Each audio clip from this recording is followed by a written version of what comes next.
Keep your voice down. It's just standing there. I know. Don't move.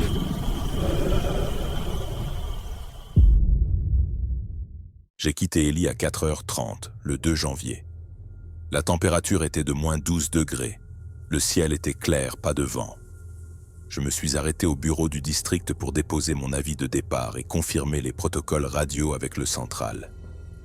Angela était de service tôt le matin, comme depuis 6 ans.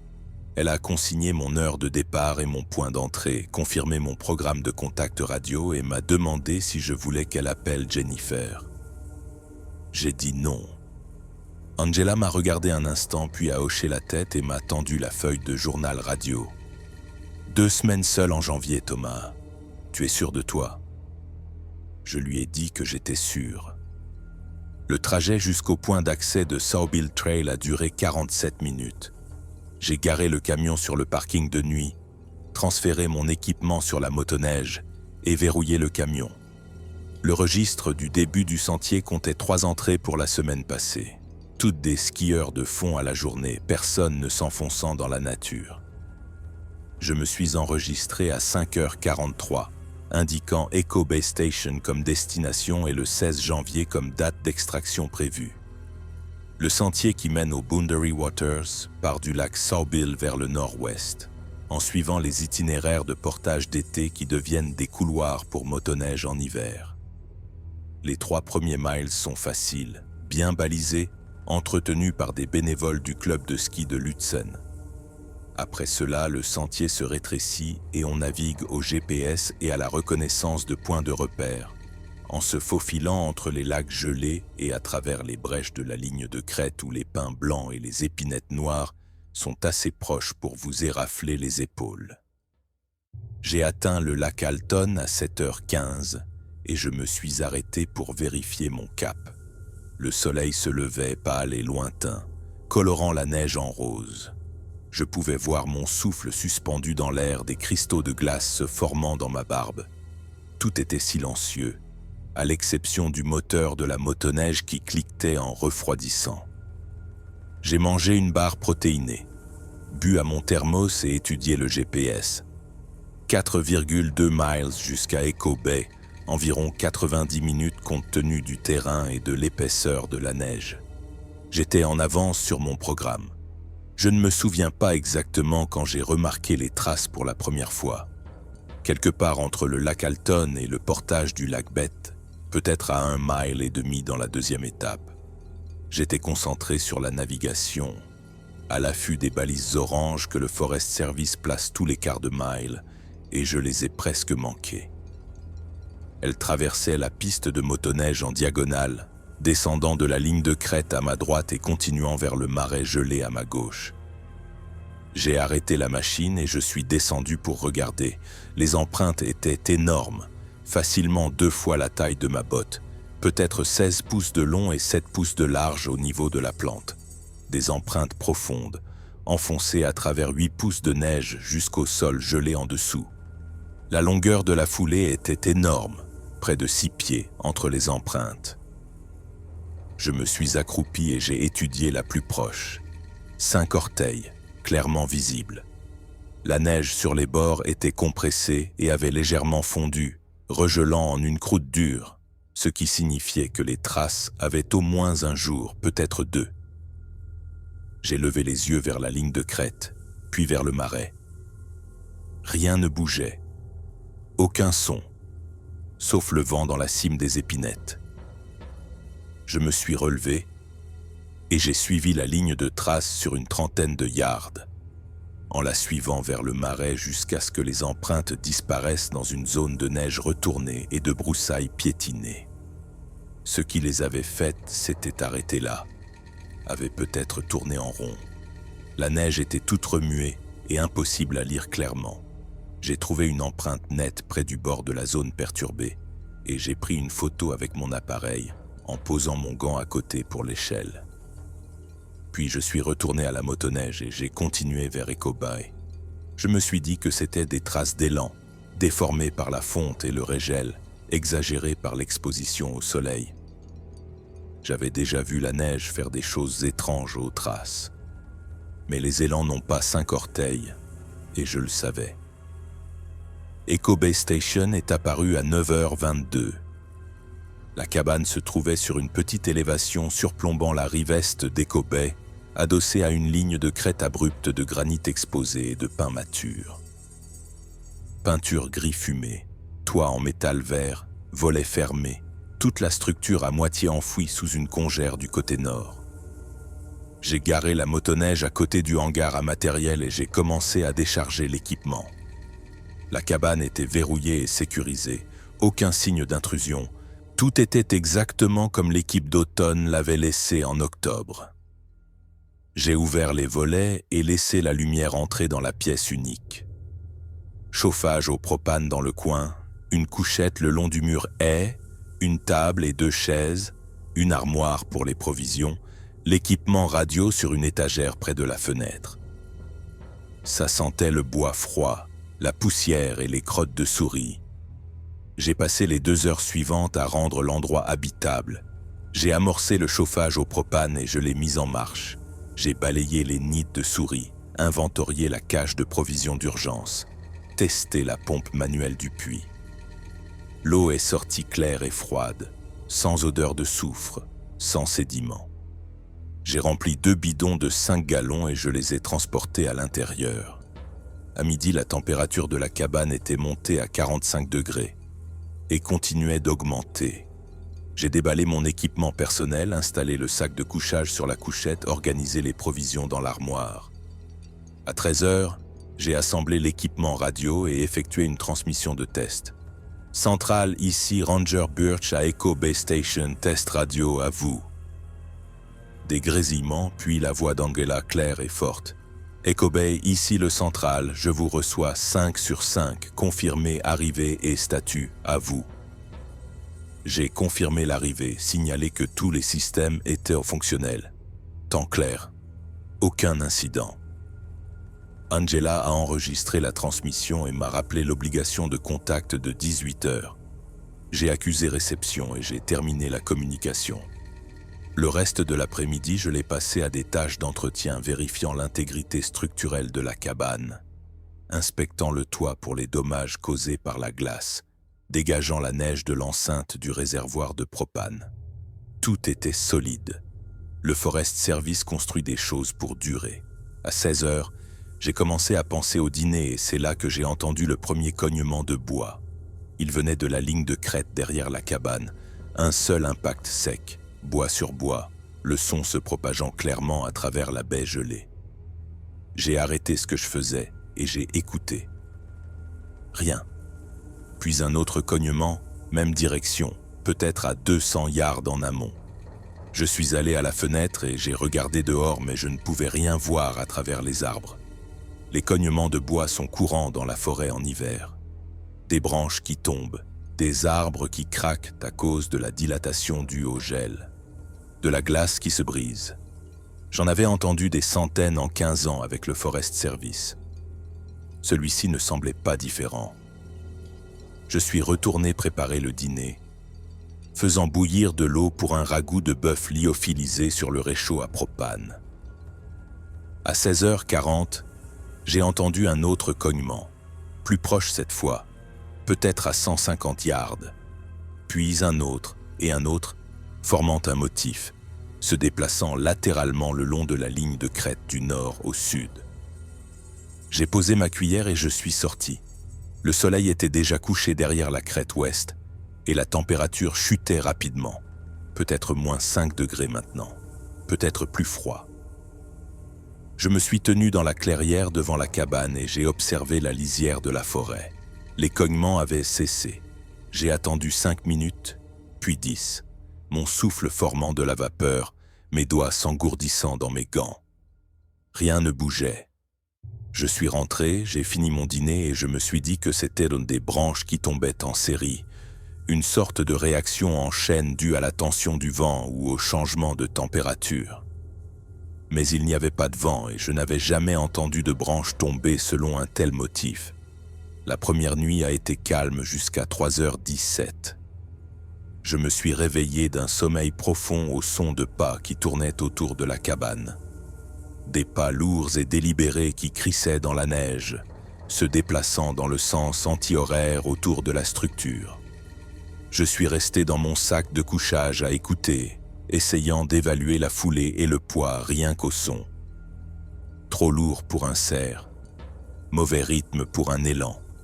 J'ai attrapé ma lampe frontale et je l'ai allumée, le filtre rouge projetant une ombre cramoisie sur tout. Mon pistolet était sur la chaise à côté de la couchette, chargé, sécurité enclenchée. Je l'ai pris et je me suis approché de la fenêtre. Les pas continuaient, réguliers, sans hâte, passant sous la fenêtre où je me tenais. Je ne pouvais rien voir à travers la vitre, juste l'obscurité et les formes vagues des arbres couverts de neige. Les pas ont atteint l'avant de la cabane et se sont arrêtés. J'ai attendu, retenant à peine ma respiration, le doigt le long de la carcasse du pistolet. 30 secondes, 1 minute, puis quelque chose a heurté le côté de la cabane assez fort pour faire trembler la vaisselle dans l'armoire, un seul impact massif qui sonnait comme un rocher lancé de près. J'ai reculé d'un bond de la fenêtre. Un autre impact, même mur, plus bas cette fois. Puis le silence. Je suis resté là pendant 20 minutes, le pistolet levé, à écouter. Rien. Finalement, je suis retourné à la couchette, mais je n'ai pas dormi. À 6 heures, j'ai fait mon contact radio programmé. Angela a demandé si tout allait bien, a dit que j'avais l'air fatigué. Je lui ai dit que j'avais bien dormi et n'ai signalé aucun incident. Quand elle a terminé la communication, je me suis fait un café, j'ai regardé le soleil se lever sur Echo Bay et je me suis demandé ce que je fichais ici. Le deuxième jour, je l'ai passé à évaluer le manteau neigeux, mesurant la profondeur et la densité à des intervalles marqués autour de la baie, enregistrant des données pour les modèles de projection de la fonte printanière. Le travail était mécanique et j'en étais reconnaissant. Je pouvais me concentrer sur les chiffres, sur les procédures, sur la simple tâche d'enfoncer la sonde graduée dans la neige et de lire les mesures. Il était presque 14 heures quand j'ai trouvé la deuxième série de traces. Elle traversait la baie du nord au sud, une ligne claire d'empreintes enfoncée dans 2 piaux de neige sur la glace du lac. Je les ai suivis sur une centaine de yards, notant la même taille massive, la même structure à 5 orteils, la même longueur de foulée impossible. Ceux qui les avaient faites avaient traversé le lac la nuit précédente, passant à moins de 50 yards de la cabane. J'ai photographié 3 empreintes distinctes, mesuré la distance de la foulée, estimé le poids en fonction de la profondeur de l'empreinte. Les chiffres n'avaient aucun sens. Les empreintes étaient trop profondes pour la température, suggérant quelque chose de plus lourd que n'importe quel mammifère connu au Minnesota. J'ai vérifié mon travail 2 fois, puis j'ai remballé mon équipement et je suis retourné à la cabane. Je n'ai pas mentionné les traces lors de mon contact de 18 heures. Cette nuit-là, les bruits ont commencé plus tôt. Des cognements de bois à 21h15, venant de plusieurs directions maintenant, nord, sud et ouest, jamais de la baie gelée à l'est. J'ai marqué la direction de chaque cognement sur ma carte topographique, essayant d'établir un schéma. Les cognements semblaient se déplacer en réponse les uns aux autres, se coordonnant, formant un périmètre autour de la cabane à des distances variables.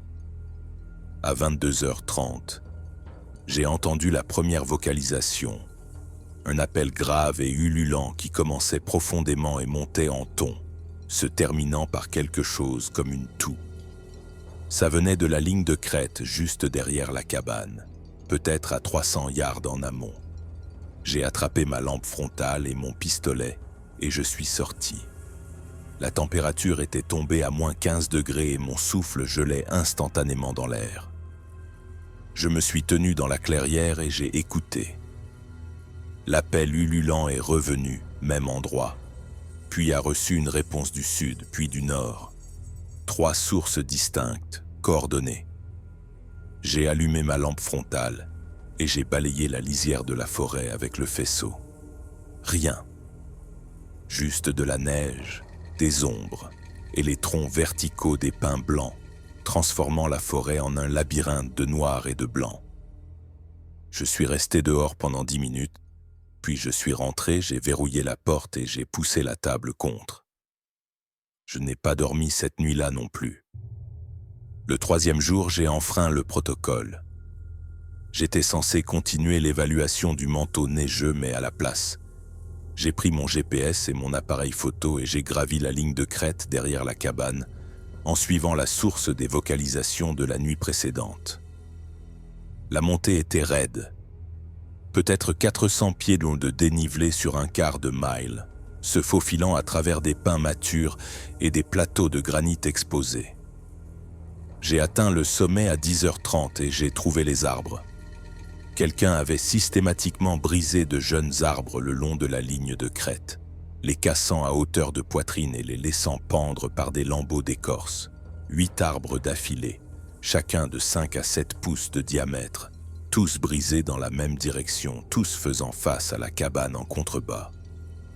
J'ai photographié chacun d'eux, mesuré les hauteurs de rupture, cherché des marques d'outils ou de scie. Les ruptures étaient nettes, une force massive appliquée perpendiculairement au grain. J'ai essayé de casser un jeune arbre similaire moi-même, en utilisant tout le poids de mon corps et un effet de levier. Je n'ai même pas réussi à le fissurer. Ceux qui avaient fait ça avaient une force que je ne pouvais pas reproduire, et je pesais 190 livres, et j'étais raisonnablement en forme. J'ai continué le long de la ligne de crête, trouvant d'autres arbres brisés, d'autres démonstrations de force impossibles. Puis j'ai trouvé le nid. Ce n'était pas vraiment un nid, plutôt une litière, une dépression circulaire d'environ 8 pieds de diamètre, tapissée de branches écorcées et d'herbes sèches, le tout abrité sous un rebord de granit en surplomb. La végétation était fraîche, récemment cueillie, encore verte par endroits sous la neige. Je me suis approché prudemment, tous les sens en éveil, cherchant du mouvement dans la forêt environnante. Rien. Je me suis agenouillé à côté de la dépression et j'ai examiné l'intérieur. Les branches étaient disposées délibérément, tressées selon un motif qui suggérait l'intelligence, la résolution de problèmes. J'ai trouvé plusieurs mèches de poils coincées dans le tressage, de longues fibres grossières, brun foncé, ne ressemblant en rien à du cerf, de l'élan ou de l'ours. J'ai prélevé des échantillons. Je les ai scellés dans un sac en plastique, étiqueté et daté. Puis j'ai pris des photos sous plusieurs angles, établi une échelle, documenté tout ce que je pouvais avant de ficher le camp de cette crête. Je suis retourné à la cabane vers 14 heures et j'ai immédiatement enfreint à nouveau le protocole en ne signalant pas ce que j'avais trouvé. Je me suis dit que j'avais besoin de plus de données, de plus de preuves, de quelque chose de concret avant de déposer un rapport qui mettrait fin à ma carrière. Mais en réalité, j'avais peur de ce qu'Angela dirait, de ce que le superviseur de district dirait, de ce que Jennifer dirait quand elle apprendrait que j'avais perdu la tête, seul dans la forêt en hiver. Cette nuit-là, je me suis préparé. J'ai chargé tous mes appareils électroniques, chargé mon pistolet, posé ma bombe anti-ours sur la table à portée de main, positionné mon appareil photo près de la fenêtre avec des piles neuves et une carte SD vide. J'ai dîné tôt et je l'ai mangé froid, ne voulant pas faire fonctionner le réchaud à propane et masquer mon ouïe. À 19h, le soleil était couché depuis plus d'une heure et la cabane n'était éclairée que par ma lampe frontale en mode filtre rouge. Je me suis assis à la table, le dos au mur, et j'ai attendu.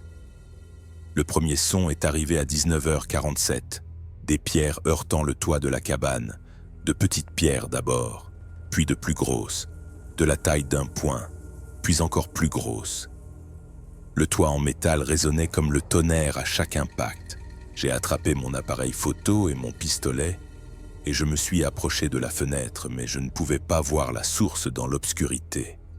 Les pierres continuaient de tomber, systématiques, délibérées, visant différentes sections du toit en séquence. Puis elles se sont arrêtées.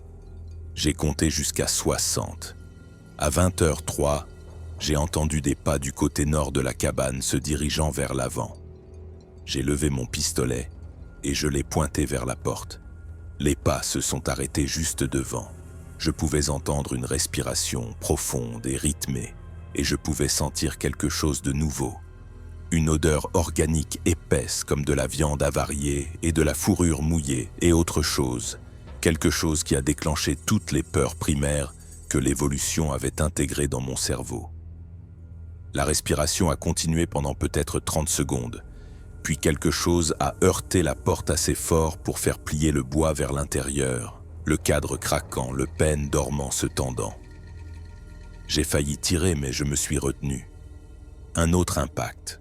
Un autre.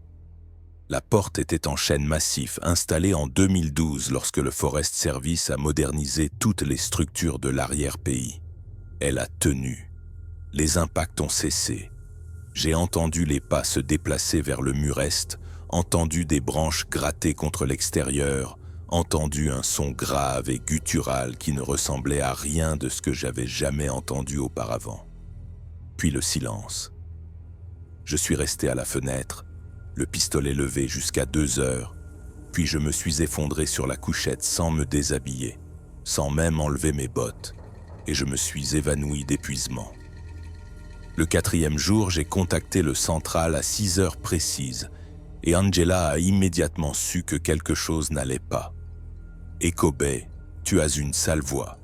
Que se passe-t-il là-bas » Je lui ai dit que je ne dormais pas bien. Elle a demandé si j'avais besoin d'une extraction pour des raisons médicales. J'ai dit non. Elle a demandé si la cabane était suffisamment chauffée. J'ai dit oui. Elle a demandé si je voulais modifier ma rotation et sortir plus tôt. J'ai failli dire oui. J'avais le doigt sur le bouton de transmission, le mot formé dans ma bouche, et puis j'ai pensé au visage du superviseur de district, à la paperasse requise pour une extraction anticipée, à ce que cela signifierait d'admettre que je ne pouvais pas gérer 2 semaines seul dans une cabane où des générations de rangers avaient servi sans incident. J'ai dit à Angela que j'allais bien, que je m'adaptais juste au rythme. Elle n'a pas semblé convaincue, mais elle a enregistré le contact et a terminé la communication. Je me suis fait un café et je suis resté à la fenêtre à regarder la forêt et à penser au sac d'échantillons avec les follicules pileux, aux photos sur mon appareil, à ce que je dirais en déposant mon rapport de rotation. J'ai décidé que je finirais les 2 semaines, que je documenterais tout ce que je pouvais et que je présenterais les preuves au superviseur de district en personne, où je pourrais contrôler le récit et démontrer que je pensais clairement, que j'opérais rationnellement, que je suivais le protocole scientifique. Puis j'ai baissé les yeux et j'ai vu les empreintes. Elles encerclèrent la cabane en un périmètre complet, à environ 15 pieds des murs, une ligne claire et ininterrompue d'empreintes massives à 5 orteils enfoncées dans la neige. La foulée était plus courte ici, peut-être 4 pieds au lieu de 6, suggérant une allure plus lente, un mouvement délibéré. Ceux qui les avaient faites avaient tourné en rond autour de la cabane pendant la nuit pendant que j'étais assis à l'intérieur avec mon pistolet prêt. J'ai compté les circuits, 7 tours complets. J'ai mis ma parka et je suis sorti, j'ai suivi la ligne de trace, photographiant chaque 4e ou 5e empreinte, mesurant, documentant. Le soleil du matin était brillant et les traces se détachaient en relief, impossibles à mal identifier, impossibles à expliquer. J'étais accroupi à côté d'une empreinte particulièrement nette du côté sud quand j'ai entendu l'arbre craquer. Le son venait d'en amont, une détonation sèche et explosive suivie du craquement gémissant du bois sous tension. J'ai levé les yeux et j'ai vu le pin tomber. Un pin blanc de 40 pieds, peut-être de 18 pouces de diamètre, tombant directement vers la cabane. J'ai couru. L'arbre a heurté le sol à 10 pieds de l'endroit où je me tenais, les branches explosant, la neige formant un champignon dans l'air, l'impact vibrant à travers la terre gelée. Je me suis retourné et j'ai regardé l'arbre. Il n'était pas tombé de cause naturelle. Le tronc montrait des dommages frais là où quelque chose l'avait poussé, l'avait forcé au-delà de son point d'équilibre. Le bois était éclaté du côté amont, compressé du côté aval, la rupture correspondant à une force latérale massive. J'ai levé les yeux vers la pente, dans la forêt. et pour la première fois, je l'ai vue. La forme était à peine visible, peut-être à une centaine de yards en amont, debout, immobile, derrière un groupe d'épinettes. Trop grande pour un humain, trop large, les proportions complètement fausses. Je me suis figé. Nous nous sommes regardés à distance, prédateurs et proie, et j'ai compris avec une clarté absolue qu'il s'était joué de moi. Les pierres, les cognements, les cercles, l'arbre abattu, tout cela n'était qu'un jeu, un test, une vérification pour voir ce que je ferais. J'ai levé lentement mon appareil photo, je l'ai porté à mon œil, j'ai centré la forme dans le cadre. Mes mains tremblaient, mais j'ai appuyé sur le déclencheur. L'appareil a émis un bip, l'autofocus a cyclé, et la forme a bougé. Pas marché, bougé. Elle était derrière les épinettes et puis elle n'y était plus, disparue dans la forêt si vite que je n'ai pas pu suivre le mouvement. Je suis resté là peut-être 5 minutes. L'appareil photo toujours levé, mais elle n'est pas réapparue. Finalement, j'ai baissé l'appareil et je suis rentré dans la cabane, j'ai verrouillé la porte et j'ai regardé la photo. L'image montrait des épinettes, de la neige, du granit, de l'ombre. La forme avait disparu. Soit elle avait bougé avant que l'obturateur ne se déclenche, soit l'appareil avait fait la mise au point sur le premier plan et laissé l'arrière-plan flou. Je n'avais rien. J'ai supprimé la photo et j'ai sorti la carte SD de l'appareil et je l'ai quand même mise dans ma poche parce que peut-être que je me trompais. Peut-être qu'il y avait quelque chose là que l'analyse d'image pourrait révéler. J'ai passé le 4e jour à l'intérieur de la cabane, porte verrouillée, pistolet chargé, radio en veille. Je n'ai fait aucun travail de patrouille. Je n'ai pas fait les mesures programmées du manteau neigeux. Je me suis assis à la table et j'ai essayé de penser rationnellement à ce qui se passait. Les preuves étaient bien claires. Quelque chose de grand et d'intelligent se trouvait dans la forêt autour d'Echo Bay. Quelque chose qui marchait debout. Quelque chose d'assez fort pour briser des arbres, lancer des pierres et pousser un pin de 40 pieds au-delà de son point de bascule. Les traces étaient réelles, les vocalisations étaient réelles. Le nid sur la crête était réel, mais je ne pouvais rien prouver de tout cela. Les photos étaient insuffisantes, les échantillons de poils étaient circonstanciels, le témoignage oculaire d'un ranger seul dans la forêt en hiver ne valait rien. J'ai pensé à appeler Jennifer, à entendre sa voix, à lui dire ce qui se passait et à l'écouter me dire que je devais rentrer à la maison, que je devais voir quelqu'un, que je devais prendre du temps pour moi et gérer le divorce et arrêter de fuir mes problèmes en me cachant dans les bois. Je n'ai pas appelé. Au lieu de ça, j'ai préparé le dîner. J'ai attendu 18 heures. J'ai fait mon contact radio et j'ai dit à Angela que tout allait bien, que tous les systèmes hétérofonctionnels et qu'il n'y avait aucun incident à signaler. Elle a demandé si j'étais sûr et j'ai dit oui. Puis j'ai terminé la communication et je me suis assis dans le noir à écouter la forêt. Les bruits cette nuit-là étaient différents. Pas de cognement de bois, pas de vocalisation, pas de pierres. À la place, j'ai entendu des pas, un va-et-vient constant tournant autour de la cabane dans les deux sens, parfois assez proche pour que je puisse entendre une respiration à travers les murs. À 23 heures, j'ai entendu quelque chose au puits. Le grincement métallique de la poignée de la pompe qui bougeait. Je suis allé à la fenêtre et j'ai regardé dehors, mais le faisceau de ma lampe frontale n'allait pas si loin et je ne pouvais rien voir. La poignée de la pompe a grincé à nouveau, 3 fois, puis s'est arrêtée. J'ai attendu, mais rien d'autre ne s'est produit. À 1h30, j'ai entendu l'enceinte du réservoir de propane s'ouvrir, la porte en métal qui raclait. J'ai couru à la fenêtre arrière, mais l'angle était mauvais et je ne pouvais pas voir l'enceinte. J'ai entendu du métal sur du métal, puis le silence. J'ai attrapé mon pistolet, j'ai ouvert la porte de la cabane et je suis sorti dans un air si froid que ça faisait mal de respirer. Le faisceau de ma lampe frontale a balayé la clairière, la neige, l'enceinte de propane.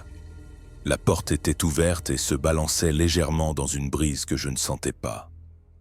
Je me suis approché prudemment, le pistolet levé, le doigt sur la détente maintenant, sécurité enlevée. Le réservoir de propane était intact, mais l'ensemble de la vanne avait été manipulé, tourné partiellement pour fermer, puis rouvert, comme si quelque chose avait testé son fonctionnement. J'ai fermé l'enceinte et je suis retourné à la cabane et c'est là que j'ai vu l'empreinte de main. Elle était sur la vitre de la fenêtre, parfaitement conservée dans le givre. 5 doigts clairement visibles, chacun d'environ 6 pouces de long. La paume énorme. L'empreinte était sur la surface extérieure, placée là de l'extérieur pendant que je vérifiais le réservoir de propane. Ce qu'il avait fait se tenait à la fenêtre, regardant à l'intérieur pendant que j'étais à 20 yards de là. J'ai senti mon estomac se nouer. Je suis rentré, j'ai verrouillé la porte, j'ai poussé les 2 chaises et la table contre, et je me suis assis sur la couchette avec mon pistolet sur les genoux, et je n'ai pas bougé jusqu'à l'aube. À 6 heures, j'ai fait mon contact radio et Angela a immédiatement demandé ce qui n'allait pas. Ma voix devait sembler différente. Je lui ai dit que tout allait bien. Elle a dit « Thomas, je veux que tu sois honnête avec moi. As-tu besoin d'une extraction ?» J'ai regardé la porte barricadée, l'empreinte de main toujours visible sur la fenêtre, mon pistolet posé sur mes genoux, et j'ai dit non. Angela est restée silencieuse un moment puis a dit « Il te reste 9 jours de rotation.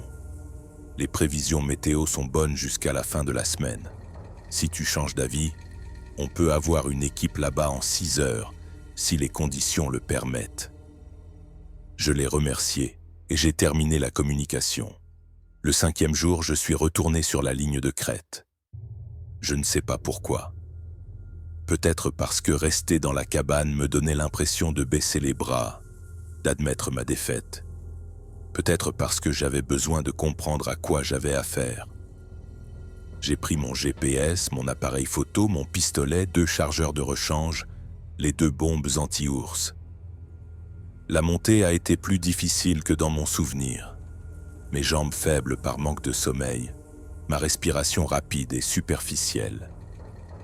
J'ai atteint le sommet à 11 heures et le nid était détruit. Les branches avaient été éparpillées. La dépression remplie de neige et de débris forestiers. Toute la structure démantelée délibérément. J'ai photographié la destruction, puis j'ai continué le long de la ligne de crête, à la recherche de nouveaux signes. Je les ai trouvés un quart de mile plus au nord, une série de dépressions dans la neige où quelque chose de lourd s'était assis ou couché. Les dépressions étaient espacées en ligne le long de la crête, chacune positionnée avec une vue dégagée sur la cabane en contrebas. Des postes d'observation. Ceux qui étaient là dehors m'avaient observé systématiquement, étudiant mes habitudes, mes mouvements, mes routines. Je me suis senti soudainement exposé, vulnérable, comme si j'étais sous un projecteur. J'ai tourné lentement sur moi-même, scrutant la forêt, cherchant du mouvement. Rien, mais je pouvais le sentir m'observer. Je suis dans les bois depuis assez longtemps pour connaître la différence entre la paranoïa et une véritable évaluation de la menace. Et tous mes instincts me hurlaient que j'étais observé. J'ai quitté la crête rapidement, descendant la pente en courant presque, mes bottes glissant sur le granit couvert de glace, et je ne me suis pas senti en sécurité avant d'être de retour dans la cabane, la porte verrouillée. Cet après-midi-là, j'ai organisé mes preuves. J'avais 47 photographies de traces, 11 d'arbres brisés, 6 du nid avant sa destruction, 3 des postes d'observation, une de l'empreinte de main sur la fenêtre. J'avais les échantillons de poils, toujours scellés dans leur sac en plastique. J'avais mon journal d'incidents avec des entrées datées décrivant les sons, les vocalisations et les rencontres. J'avais des mesures, des coordonnées GPS, des horodatages.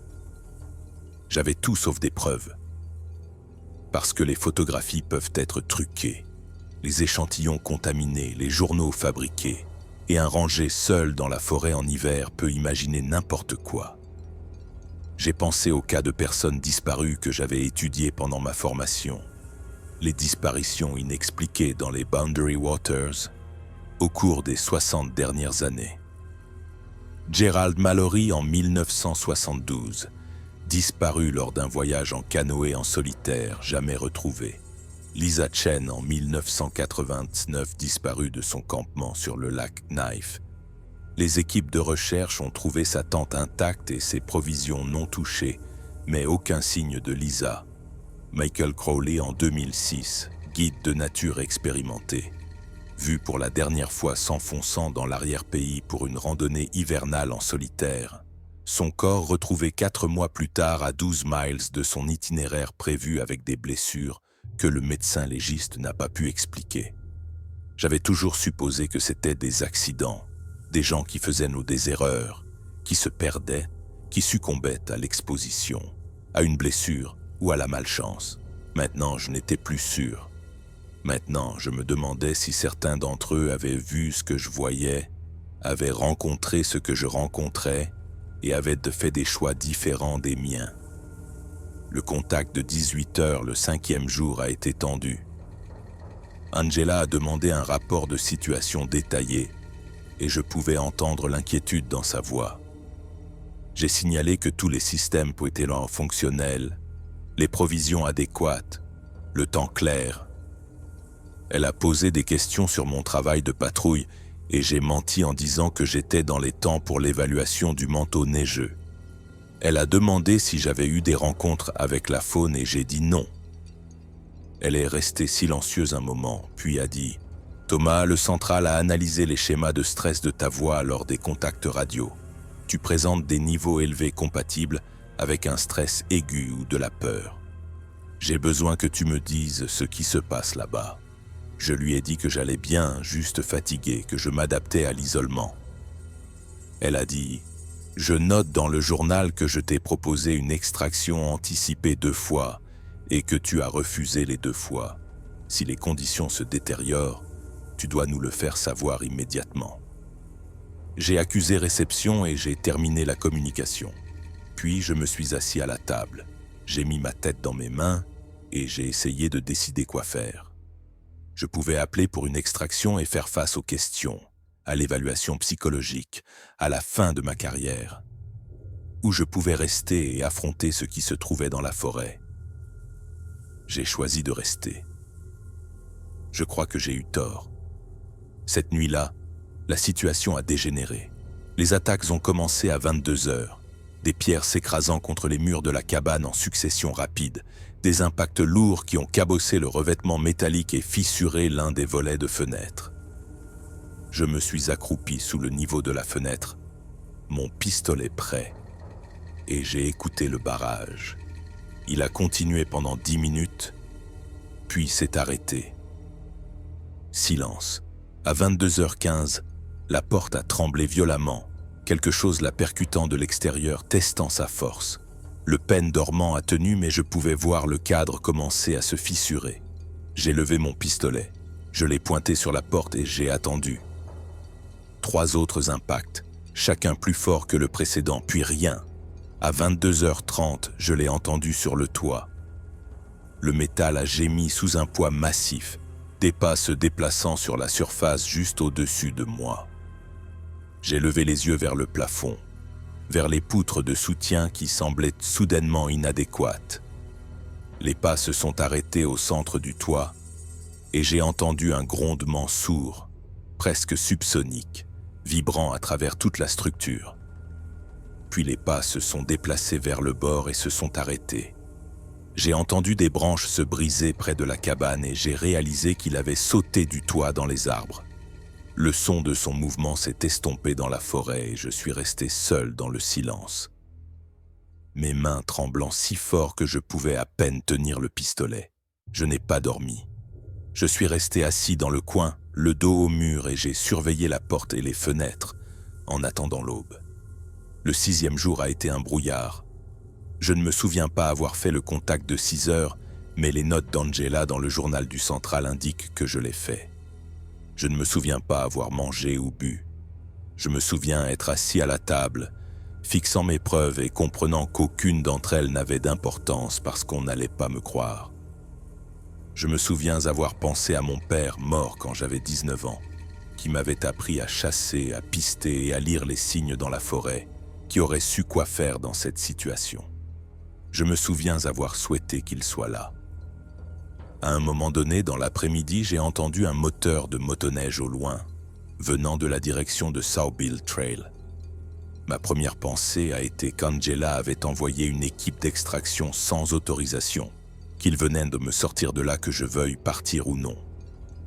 J'ai attrapé ma parka et je suis sorti et le son s'estompait déjà, s'éloignant d'Echo Bay, s'enfonçant plus profondément dans les Boundary Waters. Juste un autre voyageur hivernal suivant les itinéraires balisés, complètement inconscient de ce qui se trouvait dans la forêt autour de lui. J'ai pensé à courir après eux, à leur faire signe, à leur dire de me sortir de là. Mais le temps que je puisse démarrer ma motoneige et les rattraper, ils seraient à des miles de là, et je me retrouverais bloqué sur un lac gelé à essayer d'expliquer pourquoi un ranger du Forest Service abandonnait son poste. Je suis rentré. À 17 h, j'ai pris une décision. J'ai installé mon appareil photo sur la table, pointé vers la porte, et j'ai commencé à enregistrer une vidéo. Puis je me suis assis devant et j'ai parlé directement à l'objectif. Mon nom est Thomas Birch, ranger matricule 4729, affecté à Echo Bay Station, Superior National Forest. Aujourd'hui, nous sommes le 7 janvier 2025. Il est 17h03. Je crée cet enregistrement parce que je crois que quelque chose va se passer ce soir et je veux qu'il y ait une trace. J'ai tout décrit. Les traces, les vocalisations, les arbres brisés, le nid, les postes d'observation, l'empreinte de main, les attaques contre la cabane. J'ai montré les échantillons de poils à la caméra. J'ai tenu le sac en plastique et expliqué où je les avais trouvés. J'ai affiché mon journal d'incidents, page par page, lisant à voix haute les entrées datées. J'ai décrit ma formation, mon expérience, mon état mental, en soulignant que je pensais clairement, que j'opérais rationnellement, que je suivais les protocoles d'observation scientifique. J'ai parlé pendant 40 minutes, puis j'ai arrêté l'enregistrement. Je l'ai sauvegardé sur une nouvelle carte SD et j'ai mis la carte dans ma poche avec la première carte SD et mes autres articles d'urgence. Si quelque chose m'arrivait, s'ils trouvaient mon corps, au moins il y aurait des preuves de ce dont j'avais été témoin. À 18 h, j'ai fait mon contact programmé et j'ai dit à Angela que tout allait bien. L'attaque finale est survenue juste après 19 h, dans l'obscurité totale. Température à moins 20 degrés. J'étais assis à la table en train de manger des rations froides quand j'ai entendu le premier impact sur le mur nord. Pas des pierres cette fois, quelque chose de plus lourd. Toute la cabane a tremblé. Un autre impact plus près de l'avant, puis un autre sur le mur ouest. Il tournait autour de la structure, testant différents points, cherchant une faiblesse. J'ai attrapé mon pistolet et je me suis tenu au centre de la pièce, tournant pour suivre les sons. Impact sur le mur sud, puis l'est, puis de retour au nord. Le schéma s'est accéléré, les impacts devenant plus rapides, plus forts, et j'ai réalisé qu'il prenait de l'élan, entrait dans une sorte de frénésie. Puis tout s'est arrêté. Silence complet. J'ai compté jusqu'à 10, 20, 30. À 19h04, la porte a explosé vers l'intérieur. Le cadre ne s'est pas simplement cassé, il a été arraché du mur, l'ensemble complet, le bois se fendant, les supports métalliques se déchirant, le pêne dormant toujours engagé dans la gâche qui n'était plus attachée à rien. La porte a pendu en biais pendant une fraction de seconde, puis est tombée vers l'intérieur et il se tenait dans l'ouverture.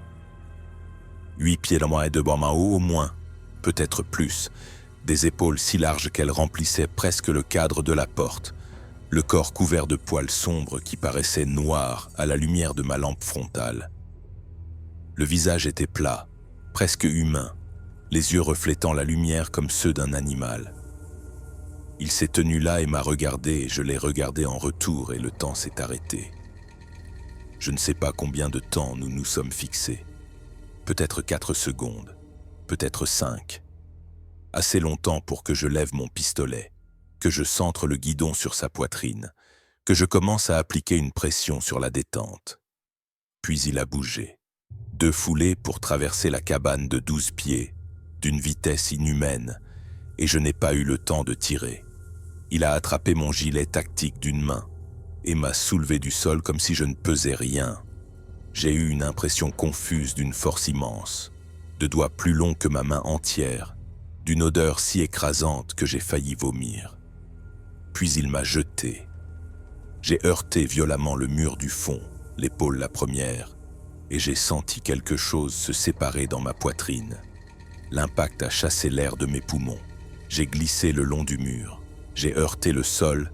Ma lampe frontale s'est éteinte et tout était sombre, à l'exception de la lumière pâle qui passait par l'embrasure de la porte détruite. Je ne pouvais pas respirer. J'ai essayé d'inspirer, et je n'y arrivais pas. Ma poitrine était bloquée, mon corps en état de choc. Je pensais que j'allais mourir. Quelque part dans l'obscurité, j'ai entendu mon pistolet tomber sur le sol, arraché de ma main par l'impact. J'ai entendu des pas traverser la cabane vers moi, lourds et délibérés. Puis quelque chose s'est accroupi à côté de moi et je pouvais sentir la chaleur qui émanait de son corps et je pouvais le sentir assez près pour que mes yeux larmoient. Je ne voyais toujours rien. Ma lampe frontale était détruite et mes yeux ne s'étaient pas adaptés à l'obscurité. Mais je pouvais le sentir là, à quelques pouces, en train de m'étudier. J'ai entendu une respiration profonde et rythmée. Et j'ai entendu ce grondement sourd et subsonique à nouveau, vibrant à travers le sol. Mes poumons se sont soudainement débloqués et j'ai aspiré de l'air. La douleur dans ma poitrine était atroce. J'ai toussé et j'ai goûté le sang. La chose à côté de moi n'a pas bougé. J'ai essayé de parler, de demander ce qu'elle voulait, mais je ne pouvais produire qu'un faible son d'étouffement. Elle était restée là peut-être 30 secondes, peut-être 1 minute, et j'ai attendu qu'elle me tue. Elle ne l'a pas fait. Au lieu de ça, elle s'est levée, le sol craquant sous son poids, et a retraversé la cabane. J'ai entendu ses pas franchir le seuil, l'ai entendu s'éloigner de la porte, le son s'estompant dans la forêt. Puis plus rien. Je ne sais pas combien de temps je suis resté allongé là. Assez longtemps pour que la douleur se localise en blessure main-compte spécifique que je pouvais identifier. Épaules démises, côte fêlée, saignement de nez, possible commotion cérébrale. Assez longtemps pour que ma vision nocturne revienne partiellement. L'intérieur de la cabane se résolvant en forme et ombre vague. Assez longtemps pour comprendre que j'étais en vie, qu'il avait choisi de ne pas me tuer et que je ne saurais jamais pourquoi. Finalement, j'ai réussi à m'asseoir, le dos contre le mur et j'ai essayé d'évaluer les dégâts. Mon bras droit ne fonctionnait pas correctement. Ma poitrine me faisait mal à chaque respiration. Mon visage était humide du sang de mon nez. Mais je pouvais bouger mes jambes et mon bras gauche et je ne saignais pas en interne, pour autant que je puisse en juger. J'ai trouvé ma lampe frontale de rechange dans la poche de ma parka et je l'ai allumée. La cabane était un désastre. La porte avait disparu. Le cadre était détruit. Mon équipement était éparpillé sur le sol. J'ai trouvé mon pistolet sous la table et je l'ai vérifié. Toujours chargé, intact. J'ai trouvé mon équipement radio sur l'étagère où je l'avais laissé, miraculeusement intact. J'ai essayé de me lever et j'ai failli m'évanouir à cause de la douleur dans ma poitrine. Je me suis rassis et j'ai actionné la radio avec ma main gauche. Centrale, ici Echo Bay, trafic d'urgence, demande extraction immédiate, à vous. Des grésillements. J'ai attendu 10 secondes et j'ai réessayé. Centrale, ici Echo Bay, trafic d'urgence, rangée blessé, demande extraction immédiate, à vous. Rien. J'ai vérifié la radio. Elle était allumée, la fréquence était correcte, l'antenne était connectée. La radio était fonctionnelle mais personne ne répondait. J'ai regardé ma montre. 19h19. Le bureau du central était ouvert 24 heures sur 24, mais l'équipe de nuit ne commençait pas avant 20 heures. Pendant les 40 prochaines minutes, j'étais seul. J'ai essayé de sécuriser la cabane, mais la porte était irrécupérable et je ne pouvais de toute façon pas la soulever avec un seul bras. J'ai traîné mon sac de couchage dans le coin le plus éloigné de la porte détruite. Je me suis enroulé dedans et je me suis assis avec mon pistolet sur les genoux, en surveillant l'ouverture. La température à l'intérieur de la cabane chutait rapidement, déjà en dessous de 0, mon souffle visible dans le faisceau de la lampe frontale. Sans le chauffage au propane en marche et avec la porte disparue, j'allais souffrir d'hypothermie en quelques heures. J'ai réessayé la radio à 19h30. Toujours rien. À 19h47, j'ai entendu des pas dehors, tournant à nouveau autour de la cabane. J'ai levé mon pistolet. Je l'ai pointé vers l'embrasure de la porte et j'ai attendu. Les pas se sont arrêtés à l'entrée. Je pouvais voir une forme bloquant la pâle lumière des étoiles, se tenant dans l'ouverture, m'observant. Mon doigt s'est resserré sur la détente. La forme n'a pas bougé. Nous sommes restés comme ça peut-être 2 minutes, en confrontation, puis elle s'est retournée et s'est éloignée et j'étais de nouveau seul. À 20h précises, j'ai réessayé la radio et Angela a répondu immédiatement. « Echo Bay, ici le central. Quelle est votre urgence ?» Je lui ai dit que j'avais besoin d'une extraction immédiate, que j'étais blessé, que la cabane avait été compromise. Elle a demandé la nature de mes blessures et j'ai dit possible commotion, épaules démises, côte fêlée, stable mais nécessitant des soins médicaux. Elle a demandé ce qui était arrivé à la cabane et j'ai dit que la porte avait été endommagée lors d'une rencontre avec la faune. Elle n'a pas demandé quel genre d'animal. Elle a dit que l'extraction la plus rapide serait à 6 heures, compte tenu de l'obscurité, de la température et des protocoles de sécurité pour les motoneiges, mais que si mon état était critique, il pourrait tenter une extraction de nuit avec l'autorisation appropriée. Je lui ai dit que je pouvais attendre jusqu'à 6 heures. Elle a dit qu'elle enregistrait la demande d'urgence et qu'une équipe d'extraction de 2 personnes partirait de Sawbill Trail à 5 heures, heure d'arrivée estimée à Echo Bay à 7h30, si les conditions le permettaient. Elle a demandé si j'avais besoin de conseils médicaux pour stabiliser mes blessures pendant la nuit. Je lui ai dit que j'étais stable. Elle a demandé si la cabane était sécurisée et j'ai dit non.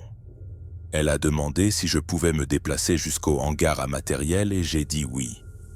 Elle m'a dit de rassembler les fournitures essentielles, de me déplacer vers le hangar et de maintenir le contact radio toutes les heures jusqu'à l'extraction. J'ai accusé réception et j'ai terminé la communication.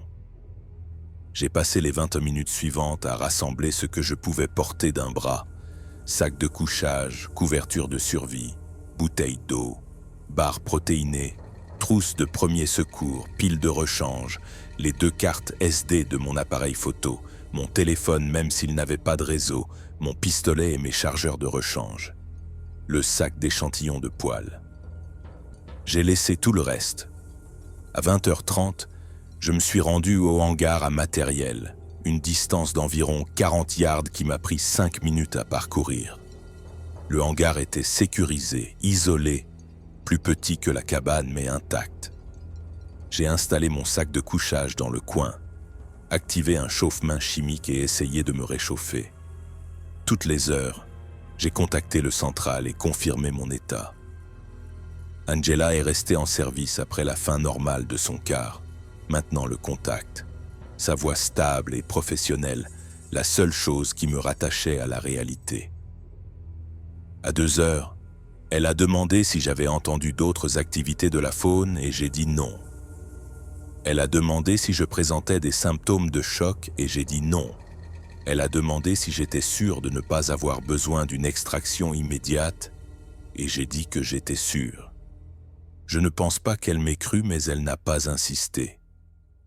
À 5 heures, elle a confirmé que l'équipe d'extraction avait quitté Sawbill Trail comme prévu. À 6 heures, elle a demandé ma position précise pour l'équipe qui approchait et je lui ai donné les coordonnées GPS du hangar à matériel. À 7h23, j'ai entendu des moteurs de motoneige approcher de l'est.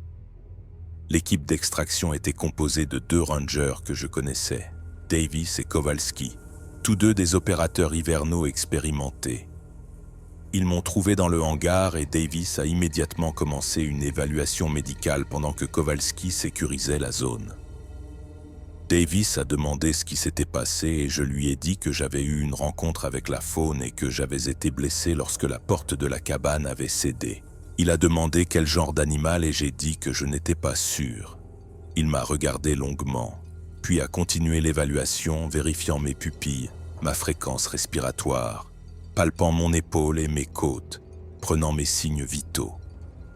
Il a déterminé que j'étais stable pour le transport et m'a aidé à enfiler une combinaison de sauvetage thermique. Kowalski est revenu après avoir inspecté la cabane et je pouvais lire la question sur son visage, mais il ne l'a pas posée. Ils m'ont chargé sur un traîneau de sauvetage attaché à la motoneige de Davis et nous avons quitté Echo Bay à 7h51. Le trajet du retour a duré 3 heures à cause de mes blessures et de la nécessité d'un transport prudent. Nous avons atteint Sawbill Trail à 11h et une ambulance attendait. Les ambulanciers m'ont chargé dans le véhicule et nous avons roulé jusqu'à Duluth à 90 minutes au sud, arrivant à l'hôpital Saint-Luc à 13h30. Ils ont radiographié mon épaule et ma poitrine, confirmé l'épaule démise et 3 côtes fêlées, traité ma commotion, nettoyé les lacérations sur mon visage et m'ont admis pour observation pendant la nuit. J'ai passé cette nuit dans un lit d'hôpital à fixer le plafond et à penser à la chose qui se tenait dans l'embrasure de la porte, à ses yeux qui captaient la lumière au moment où elle avait choisi de ne pas me tuer. Le superviseur de district m'a rendu visite le lendemain matin, le 8 janvier, et m'a demandé d'expliquer ce qui s'était passé. Je lui ai dit la vérité. Toute la vérité, chaque détail. Il a écouté sans m'interrompre et quand j'ai eu fini, il est resté silencieux un long moment. Puis il a dit « Thomas, je veux que tu comprennes quelque chose. Si je mets ça dans le rapport officiel, ta carrière est terminée. Pas parce que je ne te crois pas, mais parce que l'agence ne peut pas reconnaître ce genre d'incident.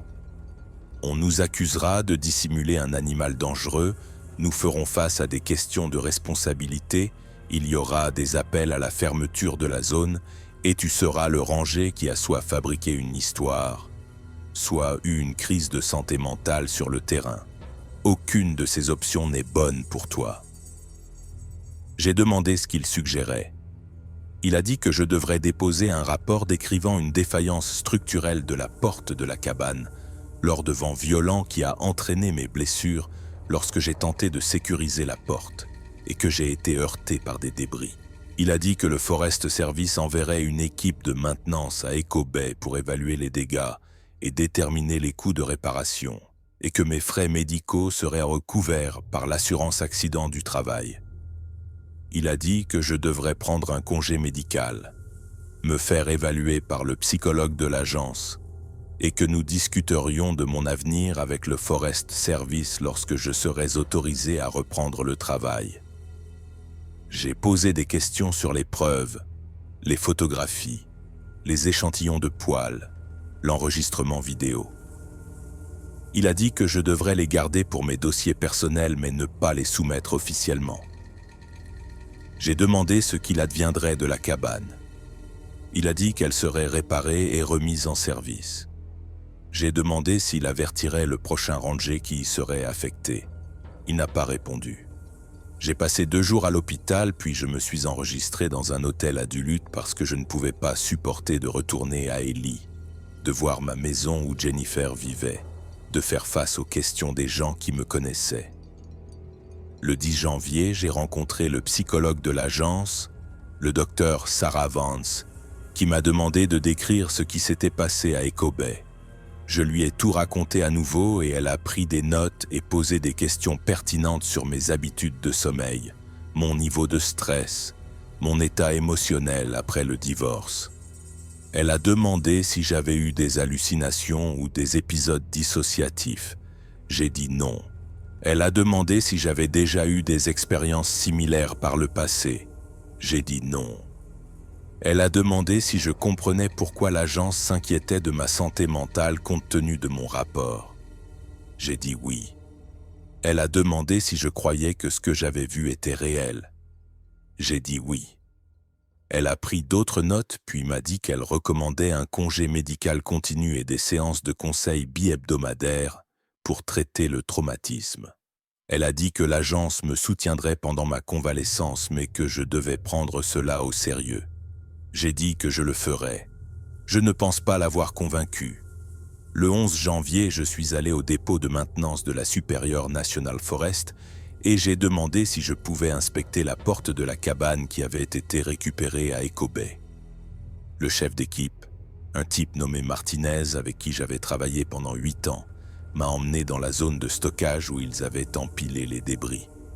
Le cadre de la porte était là, du métal tordu et du bois éclaté, et je l'ai examiné de près. Les dégâts correspondaient à une force massive appliquée de l'extérieur. Le cadre plié vers l'extérieur, le bois compressé et brisé. Martinez a demandé ce que je cherchais. J'ai dit que j'essayais de comprendre le mode de défaillance.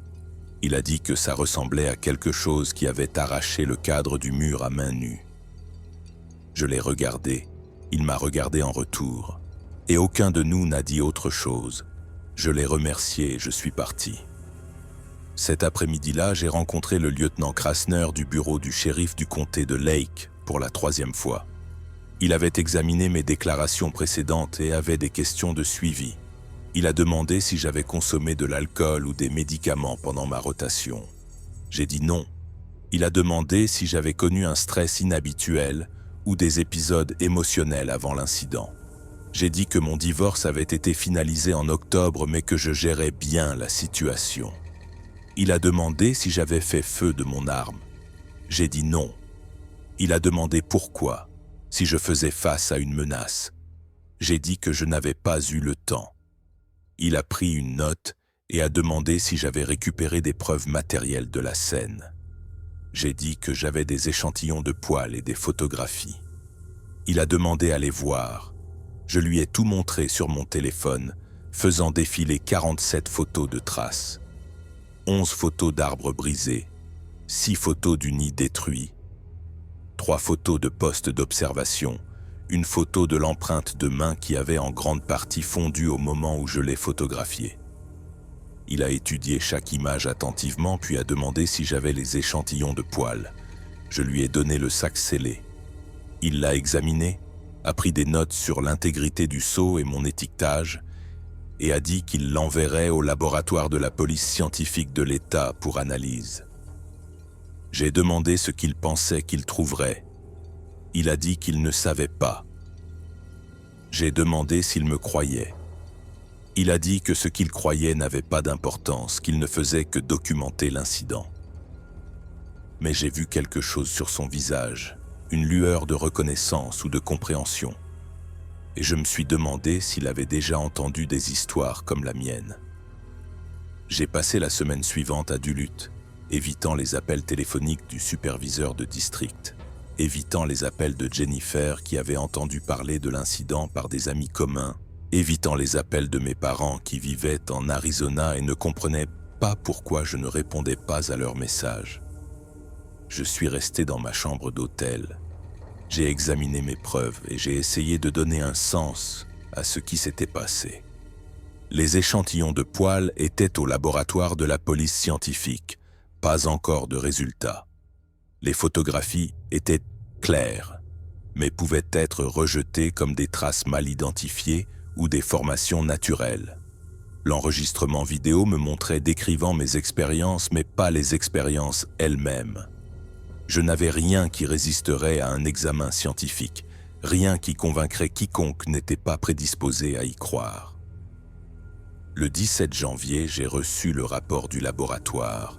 Les échantillons de poils ont été identifiés comme appartenant à une espèce de primate inconnue, possiblement contaminée lors de la collecte. Résultat non concluant. Recommande des échantillons supplémentaires provenant d'une source confirmée pour comparaison. Le rapport était signé par un technicien de laboratoire dont je n'avais jamais entendu parler et tamponné d'avertissements sur la chaîne de possession et l'intégrité des échantillons. Il ne m'apprenait rien que je ne savais déjà. Le 19 janvier, le Duluth News Tribune a publié un article sur mon incident. L'article était bref, peut-être 300 mots, enfoui à la page 8 de la section régionale. Il décrivait un ranger anonyme du Forest Service qui avait été blessé lors d'une rencontre avec la faune dans une cabane isolée de la Superior National Forest et qui se rétablissait à Duluth. Il citait le superviseur de district disant que l'incident était sous enquête et que les opérations de la cabane reprendraient après les réparations.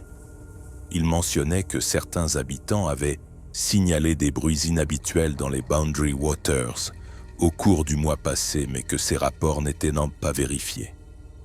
L'article a généré 3 lettres à la rédaction au cours de la semaine suivante. L'une disait que le Forest Service dissimulait un problème d'ours dangereux.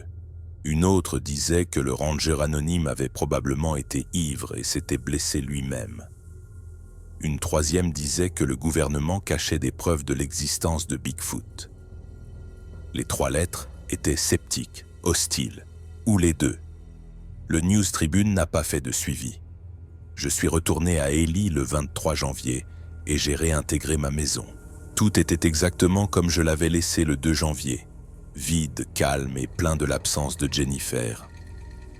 J'ai passé la première nuit éveillé, à écouter le vent dans les arbres devant la fenêtre de ma chambre et à sursauter à chaque bruit. Le lendemain matin, j'ai rencontré le superviseur de district à son bureau et il m'a demandé si j'étais prêt à discuter de mon avenir avec le Forest Service. J'ai dit que oui. Il a dit que l'agence était prête à m'offrir une retraite anticipée avec tous les avantages, compte tenu de mes 15 ans de service et de ma situation médicale. Il a dit que c'était la meilleure option pour toutes les personnes impliquées. J'ai demandé ce qui se passerait si je refusais et demandais un retour au service actif. Il a dit que je devrais passer une évaluation d'aptitude au service, y compris des évaluations physiques et psychologiques, et qu'il ne pouvait pas garantir que je serais affecté à des rotations en arrière-pays compte tenu des problèmes de responsabilité. J'ai demandé si quelqu'un avait signalé d'autres incidents à Echo Bay. Il a dit que la cabane avait été réparée et remise en service le 20 janvier et que la nouvelle rangée n'avait signalé aucune activité inhabituelle. J'ai demandé s'il avait dit à la nouvelle rangée ce qui s'était passé. Il a dit qu'il l'avait informé des protocoles de sécurité standards concernant la faune. J'ai demandé ce que cela signifiait et il n'a pas répondu. Je lui ai dit que j'allais considérer l'offre de retraite anticipée et que je lui donnerais une réponse. Il a dit que je devais prendre tout le temps dont j'avais besoin. Cet après-midi-là, je suis allé au point d'accès de South Bill Trail, le même parking où j'avais commencé ma rotation 3 semaines plus tôt. Je suis resté assis dans mon camion. J'ai regardé le registre du début du sentier et j'ai pensé à retourner à Echo Bay à pied, à revoir la cabane, à chercher des signes qui prouveraient que je ne perdais pas la tête. Mais je ne suis pas sorti du camion. Je n'ai pas signé le registre. Je suis juste resté là jusqu'au coucher du soleil, puis je suis retourné à Ely. Cette nuit-là, j'ai fait le premier cauchemar. La porte explosant vers l'intérieur, la forme se tenant dans le cadre. Le moment où j'ai été soulevé et jeté. Je me suis réveillé à 3 heures du matin, le cœur battant, l'épaule douloureuse et l'odeur de fourrure mouillée dans le nez, même si j'étais seul dans ma chambre. Les cauchemars ont continué chaque nuit pendant 2 semaines. Le 4 février, j'ai accepté l'offre de retraite anticipée. J'ai rencontré le superviseur de district, j'ai signé les papiers et j'ai rendu mon badge de rangée, ma radio de service et mes clés du bureau du district. Il m'a serré la main, m'a remercié pour mon service et a dit que le Forest Service appréciait mes années de dévouement. Je lui ai demandé une dernière fois s'il croyait ce que j'avais rapporté. Il m'a regardé et a dit « Thomas, je suis au Forest Service depuis 32 ans. J'ai entendu des histoires de rangers qui ne sont jamais entrés dans les rapports officiels. J'ai vu des choses dans les bois que je ne peux pas expliquer. Est-ce que je crois que quelque chose t'est arrivé à Echo Bay? Oui. Est-ce que je crois que c'était ce que tu penses que c'était? Honnêtement, je ne sais pas. Mais je crois que tu le crois. Et c'est suffisant pour que je respecte ton récit, même si je ne peux pas le valider. C'était la chose la plus proche d'une reconnaissance que j'obtiendrais jamais. J'ai quitté le bureau du district pour la dernière fois à 14 heures, le 4 février 2025, officiellement au chômage à l'âge de 42 ans. Je suis rentré chez moi. Je me suis assis à la table de ma cuisine et j'ai essayé de comprendre quoi faire du reste de ma vie. Le téléphone a sonné et je n'ai pas répondu. C'était probablement Jennifer, ou mes parents, ou le psychologue de l'agence qui voulait programmer ma prochaine séance de conseil. J'ai laissé le répondeur prendre l'appel. J'ai ouvert mon ordinateur portable et j'ai commencé à écrire, documentant tout ce qui s'était passé à Echo Bay dans un récit détaillé que je n'avais aucune intention de montrer à qui que ce soit. J'ai écrit pendant 3 heures, j'ai sauvegardé le document, j'ai fermé mon ordinateur portable et je suis resté assis dans le silence de ma maison. Cette nuit-là, j'ai refait le cauchemar, mais cette fois, c'était différent. Cette fois, quand la forme m'a jeté contre le mur, je n'ai pas perdu connaissance. Au lieu de ça, je l'ai regardé s'accroupir à côté de moi et m'étudier, et je pouvais voir son visage clairement dans la lumière qui n'existait pas. Et elle me regardait avec ce que je ne peux décrire que comme de la curiosité, comme si elle essayait de comprendre ce que j'étais, pourquoi j'étais sur son territoire, ce que je représentais. Puis elle est partie, tout comme dans la réalité, et je me suis réveillé en comprenant avec une certitude absolue qu'elle m'avait laissé vivre, parce que je n'étais pas une menace, parce que j'étais juste une autre petite chose fragile dans sa forêt, quelque chose à étudier, à évaluer et finalement à ignorer. J'ai passé les 3 semaines suivantes à postuler à des emplois. J'avais été rangé pendant 15 ans et je n'avais aucune autre compétence monnayable. J'avais un diplôme en foresterie de l'Université du Minnesota, mais il datait de 20 ans et le marché du travail avait changé. J'ai postulé auprès de cabinets de conseil en environnement, de systèmes de parcs d'État dans d'autres régions, d'agences de gestion de la faune dans 3 États différents. J'ai reçu des emails de rejet polis de tous. Le 28 février, j'ai été contacté par une petite maison d'édition à Ely appelée Northwoods Publishing.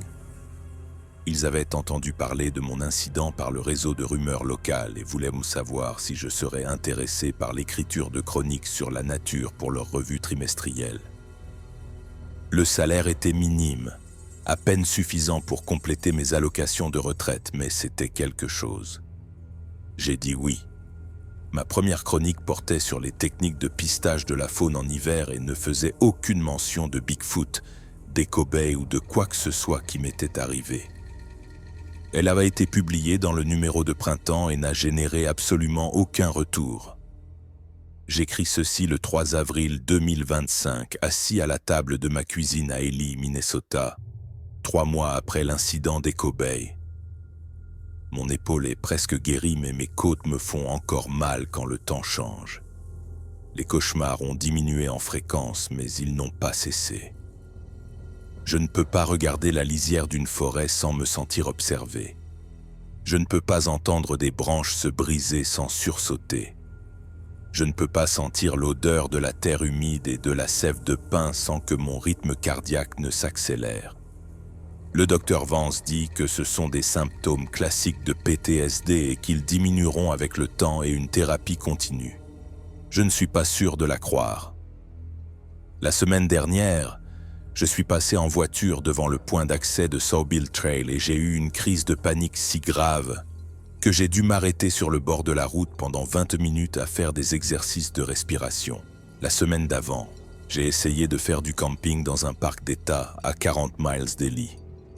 Et j'ai tenu 3 heures avant de tout remballer et de rentrer chez moi. Je ne peux plus être dans la forêt. 15 ans en tant que ranger, et je ne peux plus être dans la forêt. Jennifer m'a appelé il y a 2 jours, la première fois que nous nous parlions depuis la finalisation du divorce.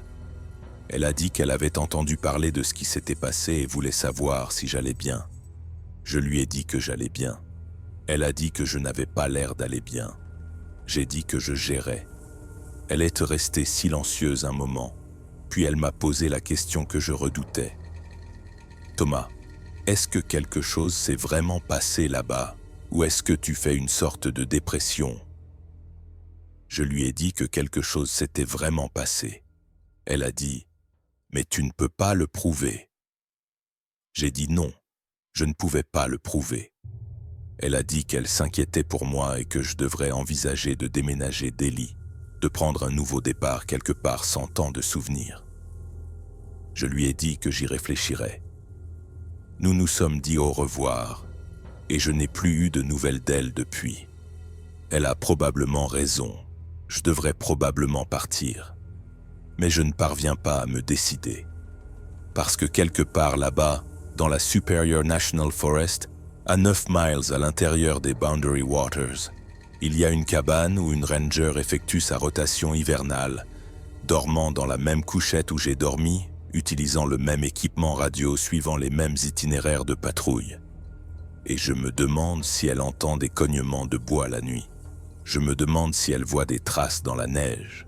Je me demande si elle a trouvé les postes d'observation sur la ligne de crête, ou les restes du nid, ou l'un des signes que j'ai documentés.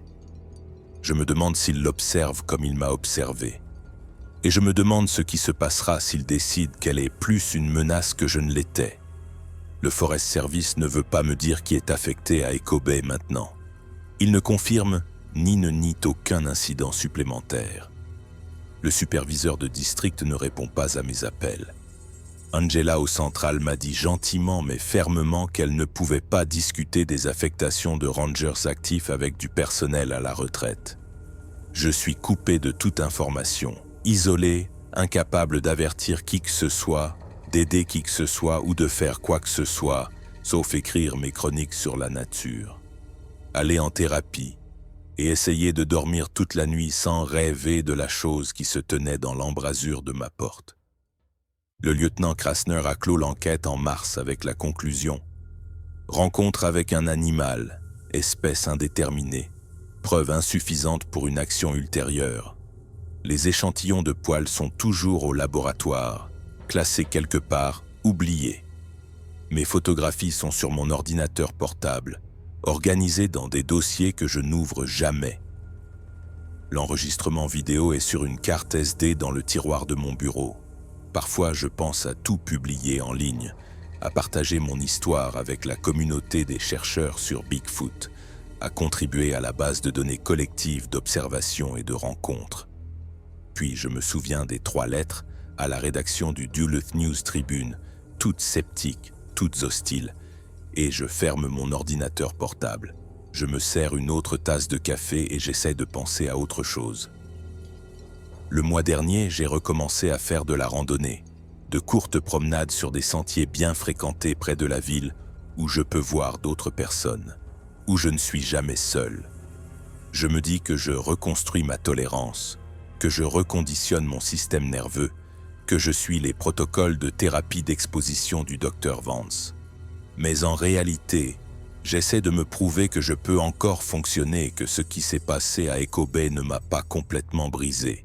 Hier, j'ai parcouru 3 miles sur le Trezona Trail et je me suis senti presque normal pendant la première heure. Puis j'ai entendu une branche craquer dans les bois à côté du sentier et je me suis figé, chaque muscle bloqué, incapable de bouger, de respirer ou de penser. Je suis resté là pendant 2 minutes complètes, pendant qu'un cerf sortait des arbres à 20 yards devant moi, me regardait et continuait de traverser le sentier, juste un cerf. Mais mes mains ont tremblé pendant l'heure suivante et quand je suis retourné au début du sentier, je me suis assis dans mon camion et j'ai pleuré, ce que je n'avais pas fait depuis l'hôpital. Les progrès ne sont pas linéaires, me dit le Dr Vance. La guérison prend du temps. J'essaie de la croire. J'ai commencé à écrire un livre, un compte-rendu complet de ce qui s'est passé à Echo Bay, tout ce que j'ai vécu, documenté et que je ne peux pas prouver. Je ne sais pas si je le finirai un jour ou ce que j'en ferai si je le finis. Peut-être que je l'auto-publierai comme une mise en garde pour les Rangers de l'arrière-pays.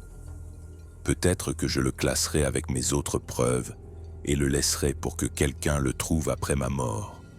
Peut-être que je continuerai simplement à écrire et réécrire les mêmes scènes, encore et encore, en essayant de donner un sens à l'insensé, en essayant de comprendre pourquoi il m'a laissé vivre. Parce que c'est la partie à laquelle je ne peux pas m'arrêter de penser. Pas la violence, pas la peur, pas la cabane détruite ou les blessures, ou la carrière que j'ai perdue. Ce qui me hante, c'est le moment où il s'est accroupi à côté de moi dans l'obscurité, m'a étudié et a choisi de s'en aller.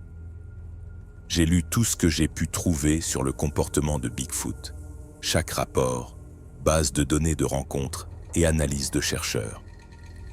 Personne ne sait pourquoi ils attaquent parfois et parfois non.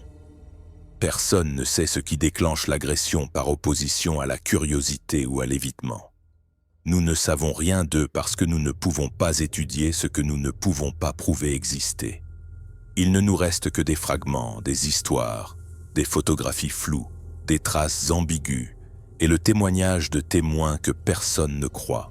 Il y a 2 semaines, j'ai reçu un email d'une femme nommée Dr. Patricia Reynolds, une anthropologue de l'Université de Washington spécialisée dans le comportement des primates et la cryptozoologie.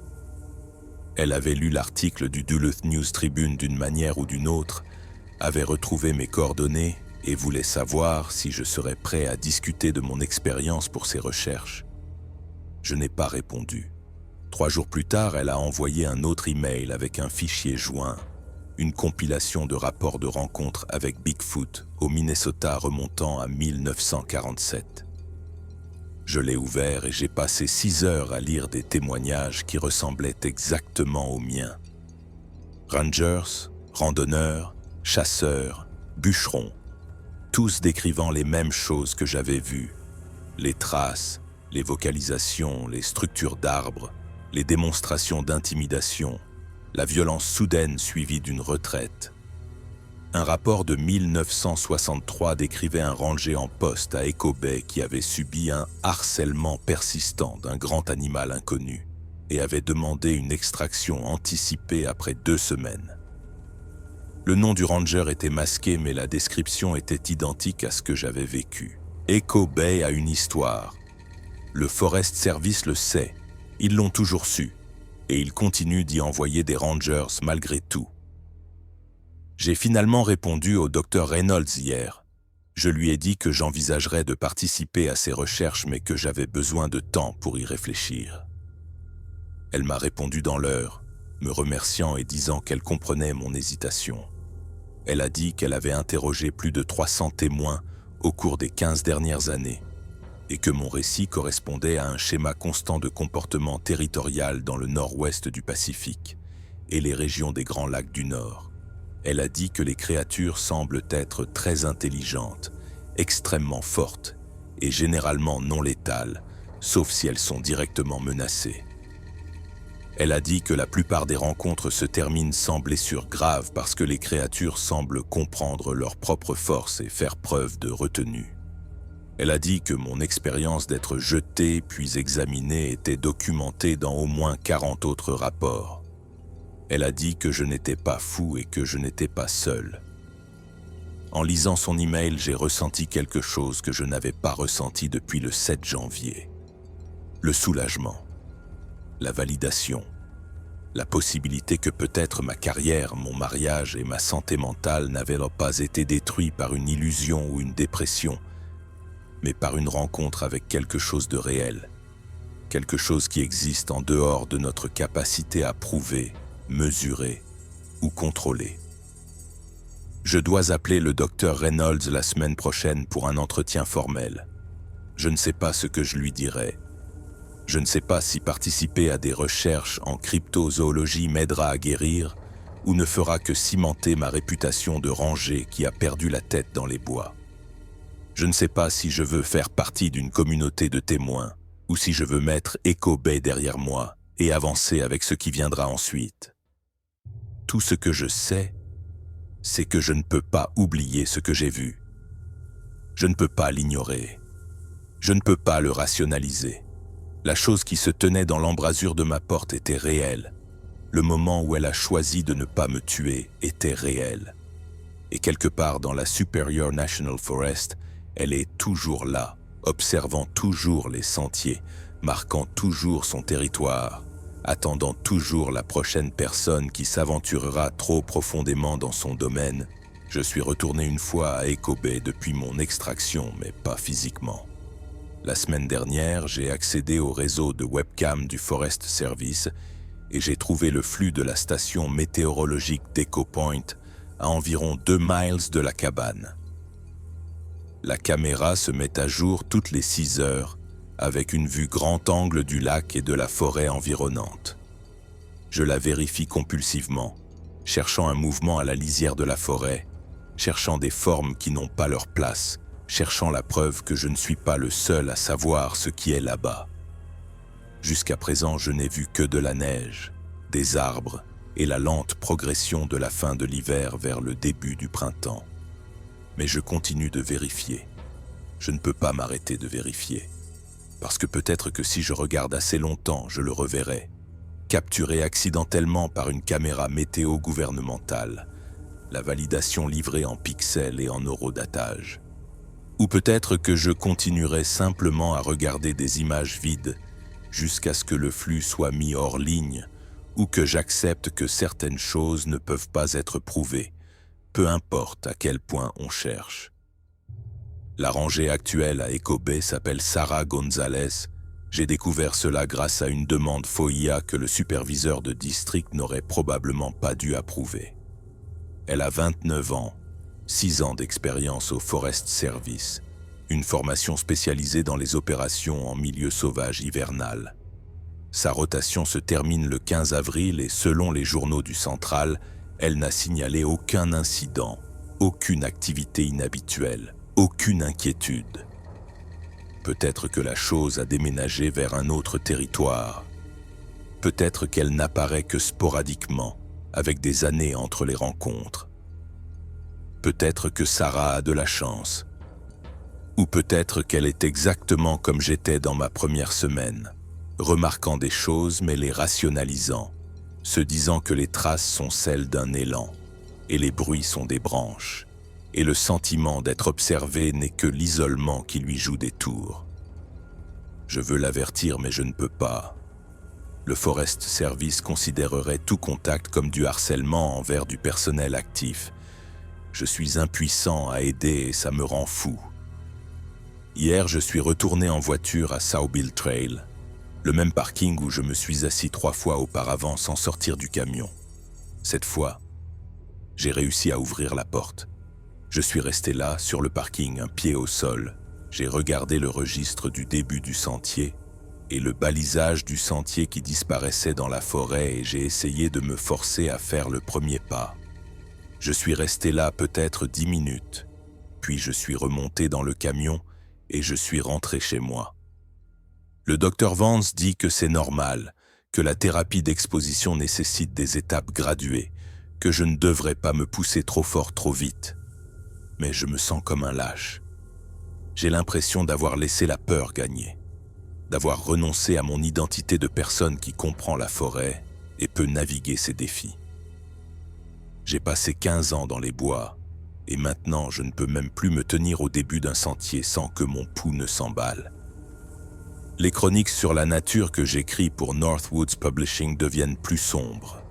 Je n'ai pas l'intention de laisser mes expériences s'y infiltrer, mais je ne peux pas m'en empêcher.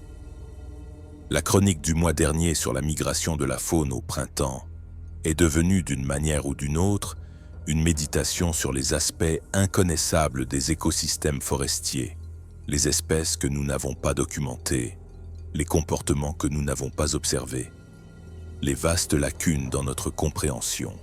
Mon rédacteur en chef a appelé et m'a demandé si j'allais bien. Je lui ai dit que j'allais bien.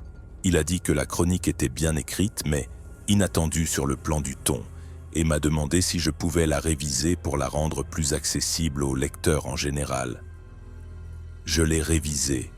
J'ai supprimé les paragraphes sur les espèces inconnues et les ai remplacés par des anecdotes sur le retour des oiseaux chanteurs. La version publiée était bien, sûre, sans signification. J'ai commencé à garder 2 versions de chaque chronique, celle que je soumets et celle que je veux vraiment écrire. Et l'écart entre les deux s'élargit. J'ai pris un café avec Martinez du dépôt de maintenance la semaine dernière. La première fois que je le voyais depuis que j'avais inspecté la porte de la cabane en janvier. Il m'a demandé comment j'allais et j'ai dit que je gérais. Il a demandé si je pensais toujours à ce qui s'était passé à Echo Bay. J'ai dit oui. Il était resté silencieux un moment, puis a dit « Tu sais, mon grand-père a travaillé pour le Forest Service dans les années 50 et 60. Il faisait l'entretien des anciennes tours de guet, passait beaucoup de temps seul dans l'arrière-pays. Il avait des histoires. J'ai demandé quel genre d'histoire.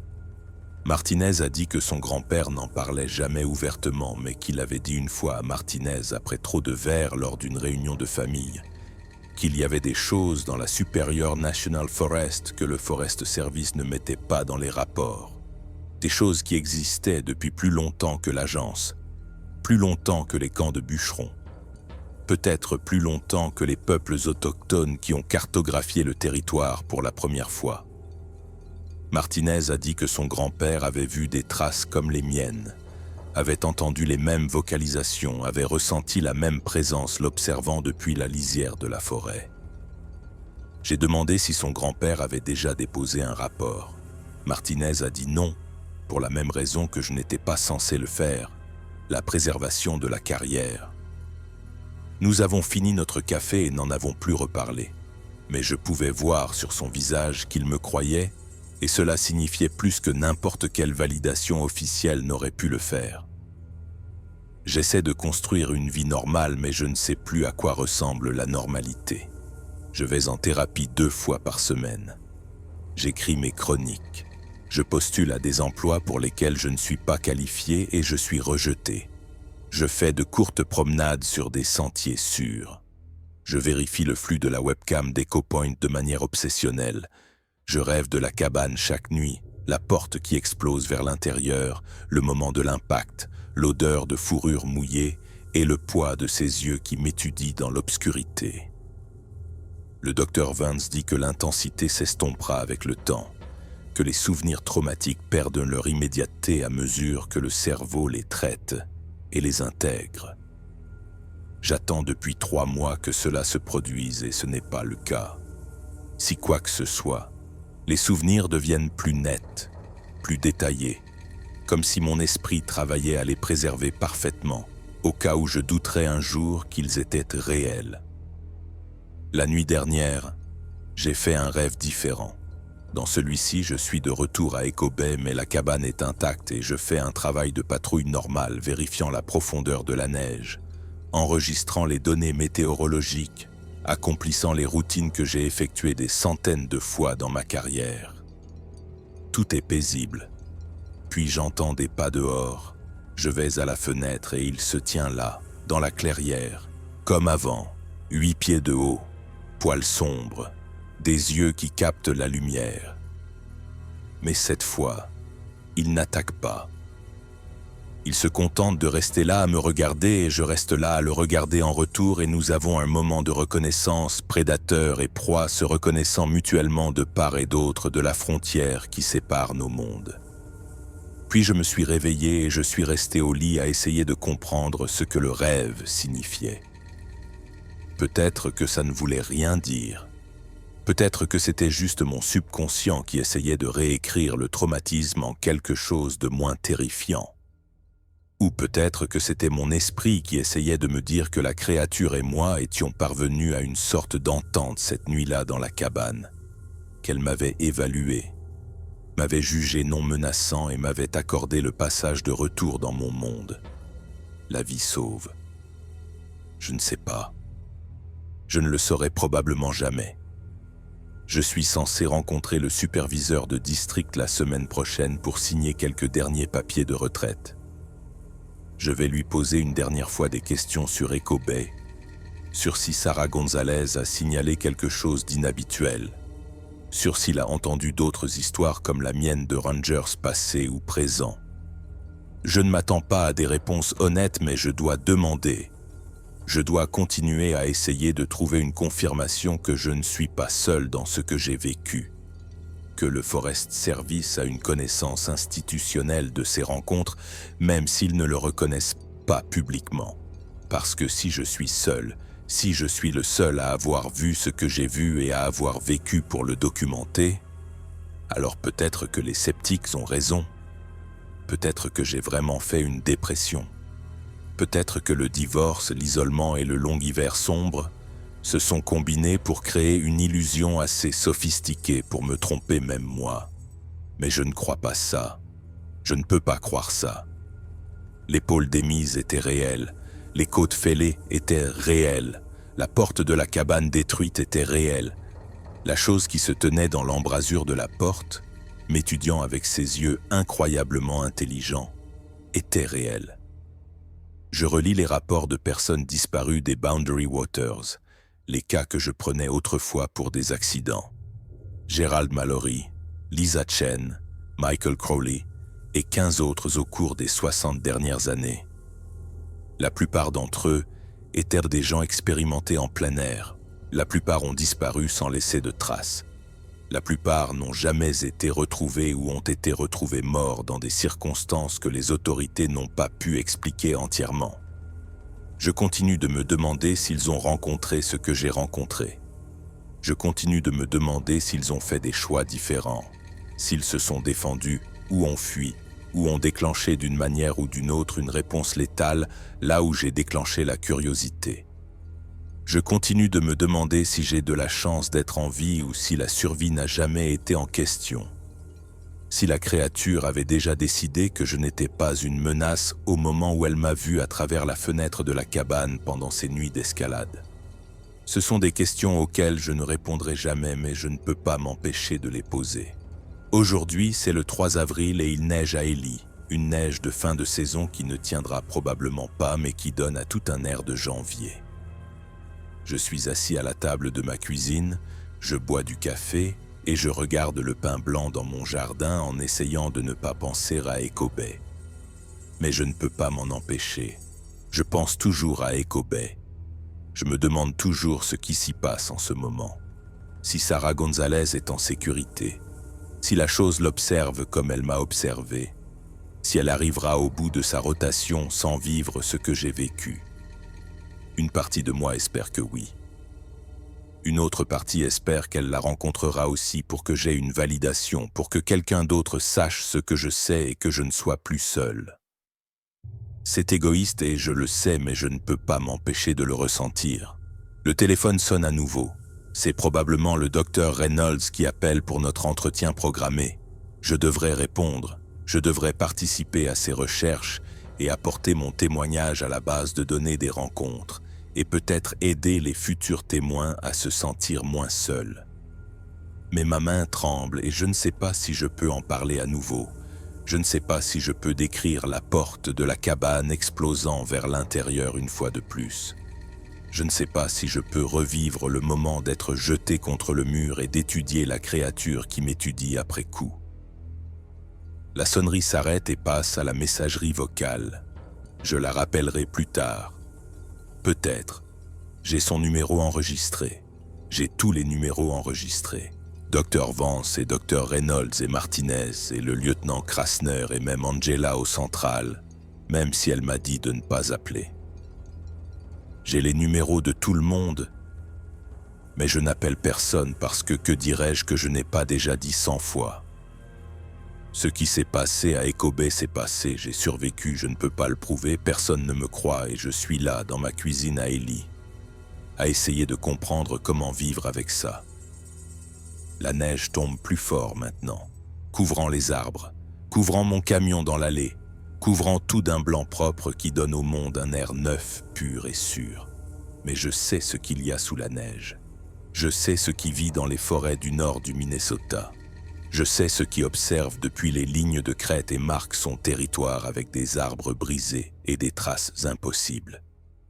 Je le sais, et je ne peux pas l'oublier, et je ne peux faire comprendre à personne d'autre. Alors je reste assise ici, je bois mon café, je regarde la neige tomber, et j'attends la fin de la rotation de Sarah Gonzalez le 15 avril et j'espère qu'elle s'en sortira saine et sauve. Et si ce n'est pas le cas, si quelque chose lui arrive à Echo Bay, alors peut-être que les gens commenceront à poser des questions. Peut-être que le Forest Service devra reconnaître le schéma. Peut-être que j'obtiendrai enfin la validation dont j'ai besoin. Mais je ne veux pas ça. Je ne veux pas qu'elle souffre ce que j'ai souffert. Je veux juste cesser d'être seul avec cette connaissance, cesser de la porter seule, cesser de me demander si je suis fou, brisé ou maudit par une expérience que personne d'autre ne validera. La chose est toujours là-bas. C'est ce que je sais avec certitude. Elle est toujours dans la Superior National Forest, se déplaçant toujours à travers les Boundary Waters, observant toujours les sentiers, les cabanes et les gens qui s'aventurent sur son territoire. Et un jour, quelqu'un d'autre la verra comme je l'ai vue, vivra ce que j'ai vécu, verra sa vie changer de manière irréparable par une rencontre qu'il ne pourra pas prouver et que personne ne croira. Peut-être que cette personne trouvera mon récit d'une manière ou d'une autre, lira l'histoire de la porte de la cabane, du corps jeté et de la créature accroupie dans l'obscurité. Peut-être qu'elle me contactera et que nous comparerons nos notes et que nous réaliserons que nous décrivons la même chose. Peut-être que nous formerons un réseau, une communauté de témoins, des gens qui connaissent la vérité même si nous ne pouvons pas la prouver. Ou peut-être que je resterai seul avec ça pour toujours, le seul rangé qui s'est approché assez près pour la voir clairement et qui a vécu pour raconter une histoire que personne n'accepte. Je ne sais pas vers quel avenir je me dirige. Tout ce que je sais, c'est que je ne peux pas retourner à Echo Bay, que je ne peux pas oublier ce qui s'y est passé, et que je ne peux pas avancer dans ma vie tant que je n'aurai pas trouvé un moyen de faire la paix avec ces deux faits. Alors je continue d'écrire ces récits, de vérifier le flux de la webcam, de postuler à des emplois que je n'obtiendrai pas, de suivre ma thérapie, de faire mes promenades sur des sentiers sûrs près de la ville. Je continue de survivre. Parce que survivre, c'est ce que je fais maintenant. C'est tout ce que je sais faire.